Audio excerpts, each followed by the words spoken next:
What's up, everyone, and welcome back to the Chargers franchise in Madden 17.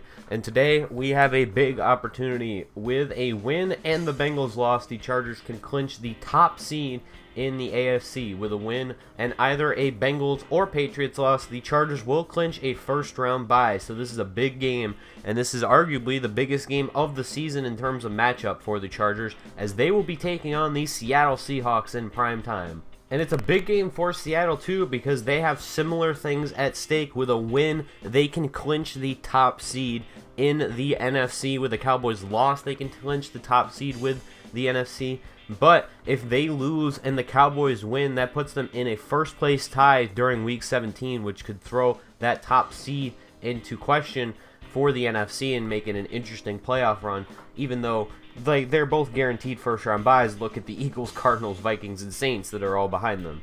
And of course, these two teams are known in the past seasons for their strong defense, and they come into this game with two of the top three scoring defenses in the league. So we're going to get into this matchup and see who can come out on top in a potential Super Bowl preview. And once again, Sunday Night Football is in Los Angeles, and the Chargers are one of the involved teams. This is in the other stadium, though, as this is in Charger Stadium rather than the Rams Stadium. And we have a potential Super Bowl matchup here between the Chargers and the Seahawks, two of the top teams in each of their conferences and title favorites if one had to make odds right now. However, despite the greatness of both of these teams, there are areas that each team can exploit on the other side. For instance, the Chargers' defensive front can take over this game against a very, very weak Seattle Seahawks offensive line. And if you've been watching this year, the Chargers have been really bad at covering tight ends and slot receivers. And the Seahawks have one of the best on their side of the field in Jimmy Graham. But we'll get into this matchup now, as Roosevelt Eugene getting the opportunity to start on the outside today. Vincent Jackson was scratched late for personal reasons, and so he will be starting on the outside today. Roosevelt Eugene will. And Hunter Henry making the second grab of the day, as he has been on a hot streak, and he hopes to continue that in this game.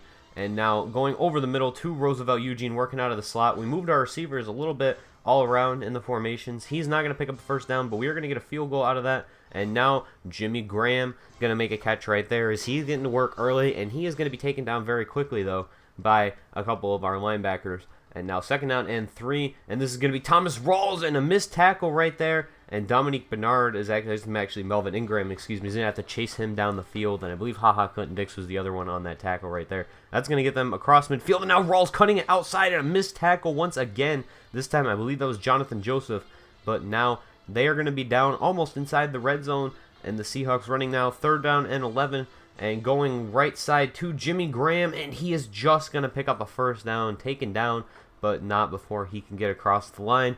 Now 7-yard line, third down and goal. Wilson dropping back, and he is taken down. Joey Bosa, that's his second sack of the afternoon already. And like I said, we're going to be able to exploit that offensive line of the Seahawks, which is not very strong. And now Devontae Adams, a lot of field in front of him, but could not quite get cut up the field in time. He's going to pick up quite a decent gain, though. Now, from the 49-yard line, going over the middle to Hunter Henry. Tough catch right there, but he is going to hold on, and he has just been spectacular recently. And now running a wide receiver screen. Craig Brink gets this one, and he is running it to the left side. He is going to get out of bounds at the 19-yard line. And now running a play for Melvin Gordon, trying to get him going. But the Seattle Seahawks defensive line is very, very good, and our offensive line has not been playing the greatest so far this year. And now trying to go quick out to Hunter Henry, but he can't quite get the ball to cut upfield.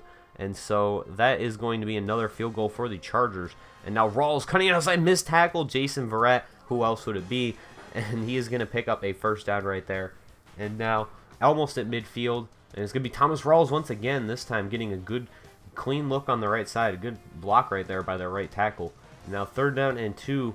They're going to need another conversion right here. And the Chargers have just not been able to hold them on third down so far. A spin move by, I believe that was Zach Brooks, excuse me.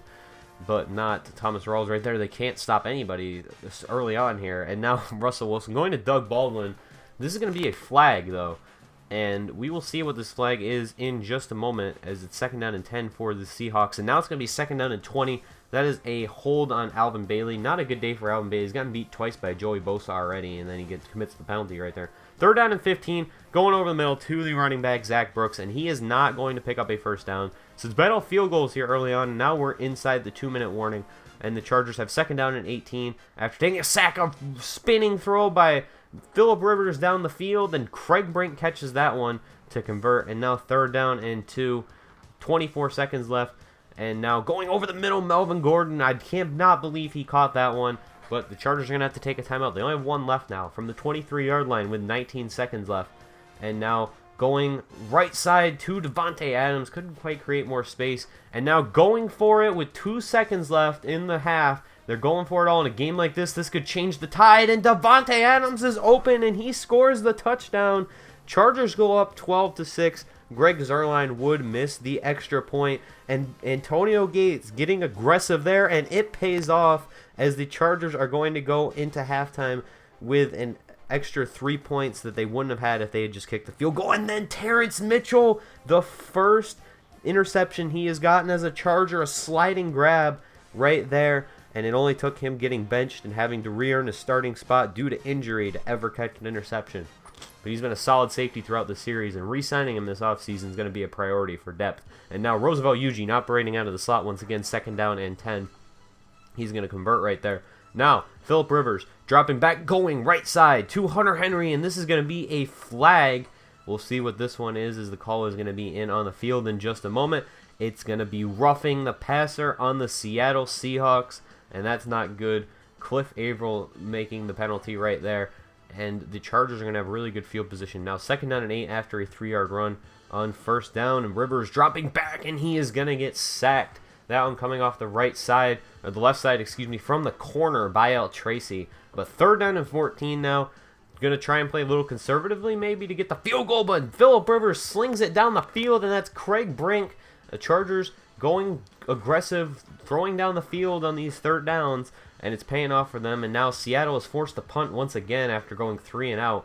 And this is going to be a really short punt. Roosevelt Eugene is going to not field it, but fortunately enough, he did not touch it, and so it is not a turnover. So the Chargers get the ball at midfield. Now at the 47-yard line on 2nd down and 7, going left side to Melvin Gordon out of the backfield. He shakes a tackle, but can't quite shake the second one. And he's going to get down to the 33-yard line now. 2nd down and 15 after taking a delay of game penalty because I wasn't paying attention to the game clock, and that's going to be a sack this time for Jarrun Reed, and that's his 5th sack on the season. 3rd down and 23 now. Going to try and get as much yardage as the Chargers can because they could potentially get a field goal out of this, and now going to Hunter Henry with just that objective.